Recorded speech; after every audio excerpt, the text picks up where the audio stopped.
केशव की आंख खुली तो सुबह की पहली किरण उसके चेहरे पर पड़ रही थी। आज बसंत पंचमी का दिन था।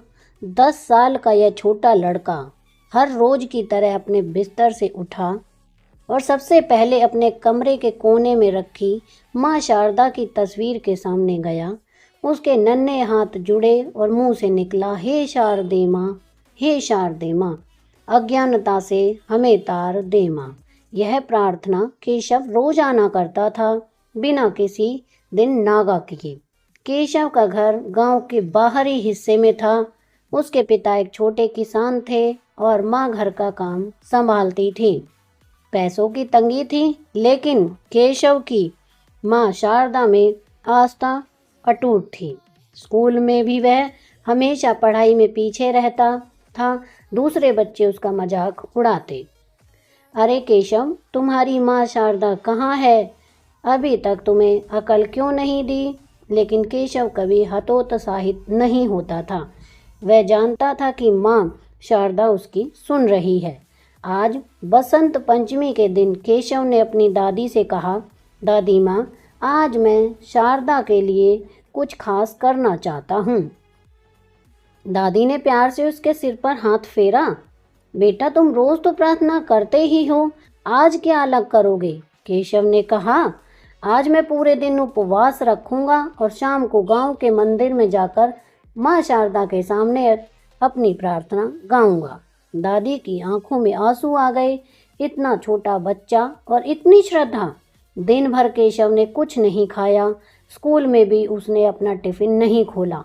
दोस्तों ने पूछा तो बस मुस्कुरा कर कह दिया, आज माँ शारदा का दिन है। शाम होते ही केशव अपनी माँ के साथ गांव के पुराने मंदिर की तरफ चल पड़ा। मंदिर में पहले से ही कई लोग इकट्ठे थे। सभी ने पीले कपड़े पहने हुए थे और माँ शारदा की आरती हो रही थी। केशव ने मंदिर में जाकर माँ शारदा की मूर्ति के सामने अपने हाथ जोड़े। उसकी आंखें बंद थीं और होठों पर वही प्रार्थना थी, हे शारदे माँ, हे शारदे माँ, अज्ञानता से हमें तार दे माँ। लेकिन आज कुछ अलग था। केशव की आवाज में एक अजीब सी मिठास थी। जैसे जैसे वह गाता गया, मंदिर में मौजूद सभी लोग चुप होते गए। उसकी आवाज में इतनी शुद्धता थी कि लगता था कि जैसे खुद माँ शारदा उसके गले से बोल रही हो। अचानक मंदिर में एक तेज रोशनी फैली। केशव की आंखें भी बंद थीं, लेकिन उसके चेहरे पर एक अलौकिक चमक थी। मंदिर में मौजूद सभी लोगों ने देखा कि माँ शारदा की मूर्ति से एक सुनहरी रोशनी केशव को घेर रही है।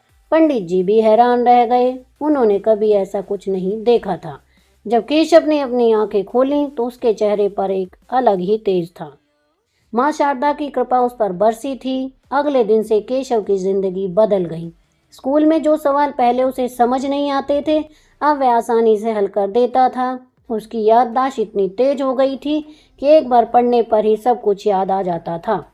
केशव के टीचर भी हैरान थे। जो लड़का कल तक क्लास में सबसे पीछे बैठता था, आज वह सबसे आगे था। उसके जवाब इतने सटीक होते थे कि टीचर भी दंग रह जाते थे। लेकिन केशव में कोई अहंकार नहीं था। वह रोजाना अपनी प्रार्थना करता था, हे शारदे माँ, हे शारदे माँ, अज्ञानता से हमें तार दे माँ। महीनों बाद केशव